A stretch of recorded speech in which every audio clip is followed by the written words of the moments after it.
सोचिए, आजादी के 79 साल बाद एक ऐसा गांव जहां 15 अगस्त को सिर्फ तिरंगा ही नहीं लहराएगा, बल्कि आजादी की एक ऐसी रोशनी भी पहली बार पहुंचेगी जिसका इंतजार यहां के लोगों ने दशकों तक किया है। जी हां, भारत चीन सीमा से महज कुछ किलोमीटर की हवाई दूरी पर बसे उत्तराखंड के 2 सीमांत गांव अब अंधेरे के लंबे इंतजार से आजाद होने जा रहे हैं।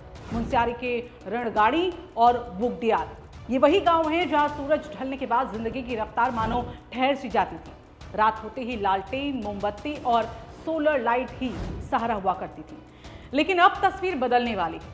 15 अगस्त को इन गांवों में पहली बार बिजली की रोशनी पहुंचने जा रही है।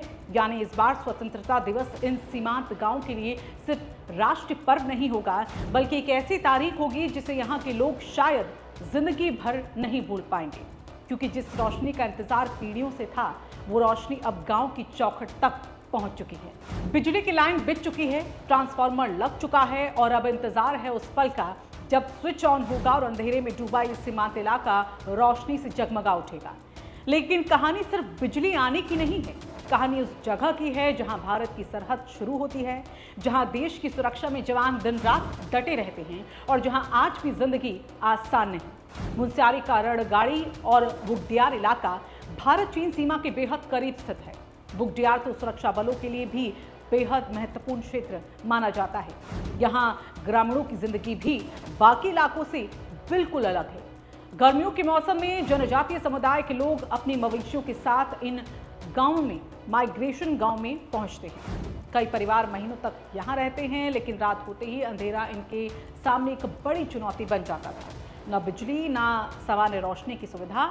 लालटेन जलाइए, मोमबत्ती जलाइए या फिर सोलर लाइट के सहारे रात काट लीजिए। बच्चों की पढ़ाई से लेकर मोबाइल चार्ज करने तक रोजमर्रा के छोटे छोटे कामों के लिए भी मुश्किलें होती थी।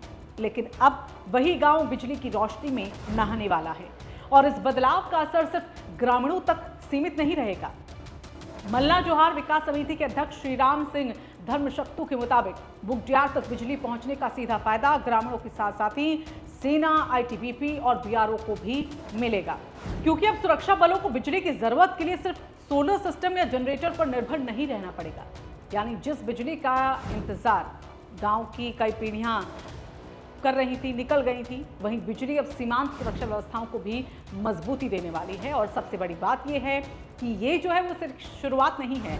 रणगाड़ी और बुगडियाल के बाद अब नजर उन दूसरे माइग्रेशन गांव पर है जो आज भी बिजली की सुविधा से दूर हैं, जिसमें मिलम, लास्पा, मरतोली, बलजू, बुरपू, मापा, टोला और गनघर। इन गांवों तक भी बिजली पहुंचाने की तैयारी चल रही है। बताया गया है कि योजना के तहत लीलम से करीब 62 किलोमीटर लंबी बिजली लाइन बिछाई जानी है और इसके लिए करीब 21 करोड़ रुपए की योजना है। यानी आने वाले वक्त में, आने वाले समय में मुनस्यारी के इन दुर्गम सीमांत इलाकों की तस्वीर तेजी से बदल सकती है। लेकिन यहाँ कहानी का एक और पहलू भी है और यही इस खबर को सिर्फ बिजली पहुंचने की खबर से कहीं ज्यादा बड़ा बना देता है, क्योंकि भारत के सीमांत गांवों की बात जब होती है तो तुलना अक्सर सीमा की दूसरी तरफ होने वाले विकास से भी होती है। पिछले कुछ सालों में चीन ने अपने सीमांत इलाकों में मॉडल विलेज के नाम पर बड़े पैमाने पर बुनियादी ढांचों का विकास किया है। वहां सड़कें हैं, बिजली है, इंटरनेट है, पक्के मकान है और सीमांत इलाकों को तेजी से मुख्य धारा से जोड़ने की कोशिश दिखाई देती है। ऐसे में भारत के सीमांत गांवों में सड़क, बिजली और संचार जैसी मूलभूत सुविधाओं का पहुंचना सिर्फ स्थानीय विकास नहीं है, ये उन इलाकों को मजबूत करने की दिशा में भी एक अहम कदम है, जहां रहने वाले ग्रामीण खुद सीमा की पहली कतार में भारत की मौजूदगी को मजबूती देते हैं। क्योंकि सीमांत गांव खाली होंगे तो सीमा की निगरानी और सुरक्षा भी चुनौती बनेगी, और अगर सीमांत गांव आबाद रहेंगे तो वहां सड़कें होंगी, बिजली पहुंचेगी, संचार होगा, रोजगार और सुविधाएं होंगी, तो सीमावर्ती इलाकों की तस्वीर भी बदलेगी और वहां रहने वाले लोगों का भरोसा भी मजबूत होगा। इसलिए रणगाड़ी और बुगडियाल में बिजली की पहली रोशनी सिर्फ 2 गांव के घरों को रोशन नहीं करेगी, ये रोशनी का एक संदेश भी देगी। सीमा पर बसे गांव देश की प्राथमिकता में हैं और अब आप उस पल की कल्पना कीजिए, 15 अगस्त का दिन देश भर में तिरंगे लहरा रहे होंगे, स्कूलों में राष्ट्रगान गूंज रहा होगा, लोग आज़ादी का जश्न मना रहे होंगे और उसी वक्त मुनस्यारी के इन पहाड़ी गांव में एक स्विच ऑन होगा और पहली बार बिजली की रोशनी गांव के घरों तक पहुंचेगी। किसी घर में बल्ब जलेगा, किसी बच्चे की किताब पर पहली बार बिजली की स्थायी रोशनी पड़ेगी, किसी बुजुर्ग के चेहरे पर दशकों के इंतजार के बाद रोशनी दिखाई देगी। और शायद यही वजह है कि वहां के लोगों के लिए इस बार का स्वतंत्रता दिवस कुछ ज्यादा ही खास होने वाला है, क्योंकि इस बार वो सिर्फ आज़ादी का जश्न नहीं मनाएंगे बल्कि अंधेरे से मिली आज़ादी का जश्न भी वो मनाने वाले हैं।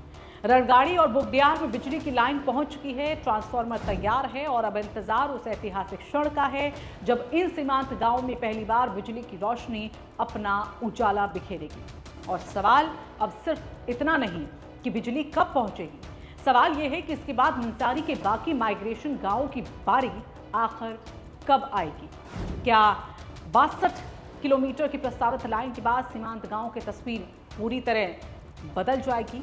और क्या बिजली के बाद सड़क, इंटरनेट और दूसरी आधुनिक सुविधाएं भी इन गांवों तक तेजी से पहुंचेंगी? और क्या सीमांत गांव में विकास की ये रोशनी पलायन की चुनौती को भी रोक पाएगी? इन तमाम सवालों के जवाब आने वाला वक्त देगा। लेकिन फिलहाल 15 अगस्त को रणगाड़ी और बुग्याल में सिर्फ तिरंगा नहीं लहराएगा, वहां पहली बार बिजली का बल्ब भी जलेगा। और शायद उस रोशनी में सिर्फ गांव ही नहीं बल्कि एक उम्मीद भी जगमगाएगी। अगर आपको लगता है कि देश के सीमांत गांव की ऐसी खबरें ज़्यादा से ज़्यादा लोगों तक पहुंचनी चाहिए तो इस खबर को आप लाइक ज़रूर कीजिएगा। और ऐसे ही देश के सीमांत गांव, उत्तराखंड और ज़मीन से जुड़ी बड़ी खबरों के लिए रायशुमारी को सब्सक्राइब करना बिल्कुल ना भूलें।